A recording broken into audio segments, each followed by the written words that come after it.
नाज़िन ठुलभर सां मुसाफ़िर में कल्टी थियण जे नतीजे में हिकु ॼणो फ़ौत ऐं 20 ॼणा ज़ख़्मी थी पिया आहिनि।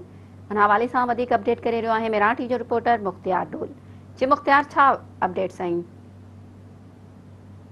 टुन लॻ वेगन जे जेका टायर बस स्टैंड सबब जेको आहे कल्टी थियण जे नतीजे में जेको आहे हिकु ॼणो जेको पहुची वियो, 20 ॼणा जेको ज़ख़्मी थी पिया, जॾहिं त ज़ख़्मियुनि में जेको औरत मर्द ऐं ॿारड़ा शामिल आहिनि। जेकाबाद खां ठुल वेंदड़ जेको तेज़ रफ़्तार वेगन जेको दरगाह सूमर शाह पीर वटि जेको टायर बस स्टैंड सबब जेको कल्टी थी पई, जंहिंजे नतीजे में जेको तेज़ रफ़्तार वेगन जे खाई में किरण सबब जेको आहे वेगन 20 ॼणनि जेको माण्हू जेको ज़ख़्मी थी पिया। ज़ख़्मियुनि में जेको औरतूं मर्द ऐं ॿारड़ा भी शामिल आहिनि। वाक़ई बाद जेको ज़ख़्मियुनि खे सिविल अस्पताल ठुल दाख़िल कयो वियो, जॾहिं त 5 जेका ज़ख़्मियुनि जा जेका हालत गिरती चुकी आहे, उन्हनि खे जेका जेको अस्पताल मुंतक़िल कयो वियो आहे।